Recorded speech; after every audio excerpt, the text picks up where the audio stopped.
Hello students, in our last video we have learned what is meant by solution, how solution form, which things float or which things sinks in the water. We also have learned some important properties of water. Now we are going to learn next part from chapter 4, water safe for drinking. Students, here we learn new concepts, settling and filtration, and for better understanding we do a simple experiment here. मुलांनो, EVS च्या चौथ्या युनिटला आपण सुरुवात केलेली आहे आणि मागील 2 व्हिडिओमध्ये आपण पाण्याच्या काही महत्त्वाच्या गुणधर्मांचा अभ्यास केलेला आहे, पाण्यावर तरंगणाऱ्या आणि पाण्यात बुडणाऱ्या वस्तूंचा अभ्यास केलेला आहे आणि पाठाच्या पुढील भागामध्ये आज आपण 2 नवीन संकल्पना शिकणार आहोत, ज्यामध्ये आपल्याला सेटलिंग आणि फिल्ट्रेशन या 2 संकल्पनांचा अभ्यास करायचा आहे. आणि अधिक चांगल्या रीतीने या संकल्पना समजून घेण्यासाठी या ठिकाणी आपण एक साधा असा प्रयोग करणार आहोत. And for the experiment here we need some things. Here I take 1 glass of muddy water, a piece of alum, tea strainer and cotton cloth. आपल्या प्रयोगासाठी लागणारे साहित्य या ठिकाणी मी घेतलेलं आहे. Here I take 1 glass of muddy water. समजा तुम्हाला जर असं गढूळ पाणी तयार मिळालं नाही तर काडी, कचरा, माती अशा सगळ्या प्रकारच्या इम्प्युरिटीज स्वच्छ पाण्यात एकत्र करून आपण असं मडी वॉटर मिळवू शकतो. या पाण्याचं जर तुम्ही नीट निरीक्षण केलं तर हे पाणी अशुद्ध आहे. यात खूप साऱ्या इम्प्युरिटीज आहेत. गढूळ पाणी याला मडी वॉटर असं म्हणतात. यात काही अशा गोष्टी आहेत की ज्या पाण्यात मिसळल्यामुळे पाणी पूर्णतः अशुद्ध झालेलं आहे. हे जे मडी वॉटर आहे, आता हे जे गढूळ पाणी आहे यात खूप साऱ्या अशुद्धी इम्प्युरिटीज आहेत. आपण काही वेळासाठी हे पाणी असं स्थिर ठेवूया, विदाउट डिस्टर्बिंग. ग्लासला कुठल्याही प्रकारची हालचाल न करता हे पाणी जर आपण जरा वेळ असं स्थिर ठेवलं तर तुम्हाला काय दिसून येईल?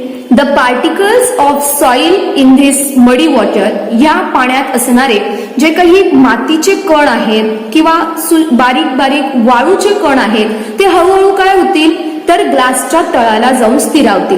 का बरं ते स्थिर होतील? कारण आपल्याला माहिती आहे पाण्यापेक्षा जड असणारे पदार्थ पाण्यात टाकल्यानंतर ते सिंक म्हणजे बुडतात, तळाला जातात. तर या गढूळ पाण्यामध्ये असणारे मातीचे कण हळूहळू काय होतील तर या ग्लासच्या तळाला जाऊन स्थिरावतील. सगळेच पदार्थ तळाला जातील का? तर नाही. या मडी वॉटरमध्ये असणारा जो काही काडी, कचरा किंवा पाण्यापेक्षा हलका असणाऱ्या ज्या सूक्ष्म वस्तू आहेत त्या पाण्याच्या पृष्ठभागावरती म्हणजे वरती तुम्हाला तरंगताना दिसतील. आताही जर तुम्ही नीट निरीक्षण करत असाल तर या ग्लासच्या वरती असणाऱ्या पाण्याच्या पृष्ठभागावरती सूक्ष्म अशा काडी, कचरा तरंगताना तुम्हाला या ठिकाणी दिसतो आहे. तर after some minutes, if we observe this muddy water and we can find out one layer formed at the bottom of the glass. या ग्लासच्या तळाशी या ठिकाणी तुम्हाला मातीचा थर साचलेला तुम्ही बघू शकता आणि आधीपेक्षा हे पाणी आता जरा वेगळा रंग या पाण्याला मिळालाय. आधी खूप गढूळ आणि डार्क असा रंग त्या पाण्याला होता, मातीसारखा, आणि आता मात्र थोडा रंग फिकट झालेला आहे. कारण त्यातले जे जड मातीचे कण होते ते सारे काय झालेले आहेत? तळाला जाऊन स्थिरावलेले आहेत. तर ग्लासच्या तळाशी साचणारा हा जो काही थर आहे यालाच सेडिमेंट म्हणजेच गाळ असं म्हटलं जातं. Particles of soil are heavier than water, but because they are very small they take a long time to settle to the bottom of the water and leaves, twigs, etc. are lighter than water, so they float on the water. म्हणजेच काय की जड पदार्थ तळाला जाऊन स्थिरावले आणि जे हलके पदार्थ आहेत ते पाण्याच्या पृष्ठभागावरती वरती आपल्याला तरंगताना दिसता आहेत. तर हा जो खाली तळाला साचलेला थर आहे याला सेडिमेंट म्हणजेच गाळ असं म्हटलं जातं. मग ही जी प्रक्रिया आहे या प्रयोगावरून आपण सेटलिंग म्हणजे काय ते अभ्यासू. सेटलिंग म्हणजे निवळणे. ही एक प्रक्रिया आहे ज्यामध्ये जड कण तळाला जाऊन स्थिरावतात. The process of allowing heavier particles to settle to the bottom of the still water is called settling. नाव आता आपण हे जे पाणी आहे ह्या पाण्याला काय करूया तर हळूवार आपण या पाण्याला आता एका दुसऱ्या ग्लासमध्ये ओतूया. आता दुसऱ्या ग्लासमध्ये जेव्हा आपण हे पाणी ओतणार आहोत तेव्हा एक काळजी घ्यायची की तळाला बसलेला हा जो गाळाचा थर आहे तो डिस्टर्ब होणार नाही अशी काळजी घ्यायची. बघा हळूवार आपण ह्या पाण्याचा वरचा जो भाग आहे तो दुसऱ्या ग्लासमध्ये ओतून घेतो आहोत. तळाला बसलेला गाळ डिस्टर्ब होणार नाही किंवा इकडच्या ग्लासमध्ये येणार नाही याची काळजी घेत आपण हे पाणी दुसऱ्या ग्लासमध्ये ओतून घेतलेलं आहे. आणि हा जो खालचा थर आहे हा मातीचा थर आहे, याला आपण सेडिमेंट म्हटलेलं आहे. आता या दुसऱ्या ग्लासमध्ये बघा, now even though this water appears much cleaner than the before there are still some fine particles of soil and some rubbish floating in it. जरी हे पाणी आधीपेक्षा बऱ्यापैकी स्वच्छ झाल्यासारखं वाटत असलं तरी हे पूर्णपणे स्वच्छ झालेलं नाही. अजूनही त्यात बरेच मातीचे कण किंवा काडी कचरा वरती तरंगताना तुम्हाला दिसतो आहे. आता हे पाणी आधीपेक्षा क्लीन जरी वाटत असलं तरी यातून अजूनही आपल्याला फाईन सॉइल पार्टिकल्स आहेत. ते क्लीन आणि अजून ट्रान्सपरंट पाणी मिळवण्यासाठी एक साधी कृती आपण करणार आहोत. आपण सुरुवातीला एक ॲलम पीस म्हणजे तुरटीचा तुकडा घेतलेला आहे, खडा घेतलेला आहे. आणि आता हा तुरटीचा खडा या पाण्यामध्ये मी हळूवारपणे थोड्या वेळासाठी फिरवणार आहे. आता तुरटी हा एक असा पदार्थ आहे की जो पाणी शुद्ध करण्यासाठी वापरला जातो. मग आता मी या पाण्यामध्ये हा तुरटीचा खडा काही वेळ काय केलेला आहे तर फिरवलेला आहे. ओके, आता आपण काय करूया 2 ते 3 वेळा आता हा मी चांगला फिरवून घेतलेला आहे. आता हा खड्या बाजूला करूया आणि काही वेळासाठी म्हणजे एखाद तासासाठी आपण काय करूया न हलवता हा ग्लास असाच स्थिर ठेवूया.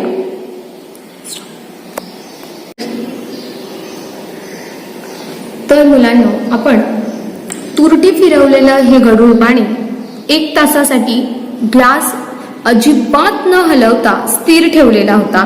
आणि what do you see after 1 hour? आता एका तासानंतर तुम्ही पाहू शकता the particles floating in water slowly settle to the bottom. हळूवारपणे या पाण्यातले जे काही कण होते जे पूर्वी तरंगत होते ते आता हळूहळू हळूहळू काय झाले पुन्हा एकदा सेटल झालेले आहेत. कुठे तर बॉटमला, तळाला जाऊन स्थिर झालेले आहेत. आणि the upper part becomes transparent. आणि हा वरचा जो बराचसा पोर्शन आहे, हा वरचा बराचसा पाण्याचा थर हा आधीपेक्षा बऱ्यापैकी पारदर्शी झालेला आहे, ट्रान्सपरंट झालेला आहे. The twigs and straws still keep floating on the water. पण अजूनही जो हलका काडी कचरा जो काही आहे तो अजूनही पाण्याच्या पृष्ठभागावरती आपल्याला तरंगताना दिसतो आहे. आता हा काडी कचरा सुद्धा पाण्यातनं वेगळा करायचा असेल तर आपण काय करणार आहोत तर त्यासाठी आपण पुढची पद्धत वापरणार आहोत जी आहे फिल्ट्रेशन. तुरटी फिरवून आपण सेटलिंगची प्रक्रिया केली आणि आता आपल्याला फिल्ट्रेशन ही पद्धत म्हणजे गाळण या पद्धतीचा उपयोग करून हे तरंगणारा जो काही हलका काडी कचरा आहे तो वेगळा करायचा आहे. त्यासाठी इथे आय टेक अनदर ग्लास, एक मी वेगळा ग्लास या ठिकाणी घेतलेला आहे. Now place a tea strainer on it. त्याच्यावरती आपण चहाची गाळणी जी आहे ती ठेवलेली आहे. एक कॉटन क्लॉथ म्हणजे कॉटनचा कापड आपण घेतलेला आहे ज्याला 4 पदरी घडी घालून पुरेसा ओला केलेला आहे म्हणजे मॉइस्ट केलेला आहे.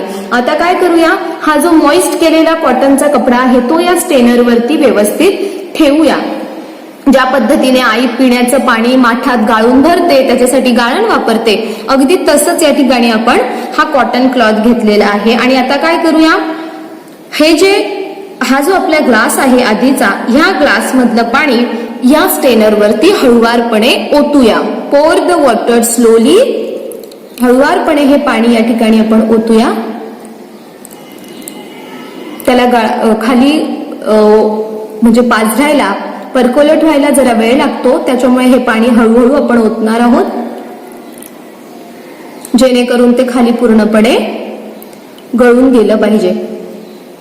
आता जर आपण खालच्या पाण्याचा किंवा खालच्या ग्लास मधलं पाणी जर आपण बघितलं, बघा या ग्लासमध्ये पुन्हा तुम्हाला जे फाईन पार्टिकल्स पाण्यात तरंगणारे होते तुरटी फिरवल्यामुळे ते काय झाले ते तळाला जाऊन स्थिरावले. हे जे सगळे आहे हे त्यात तरंगणारे सॉइल पार्टिकल्स होते जे आपल्याला त्या आधीच्या ग्लासमध्ये दिसत होते. आता जर तुम्ही नीट ऑब्झर्व केलं तर ह्या गाळणीमध्ये कापडाला जो हलका काडी कचरा होता तो पूर्णपणे या कापडामध्ये अडकलेला आहे, म्हणजेच इथे तो वेगळा झालेला आहे.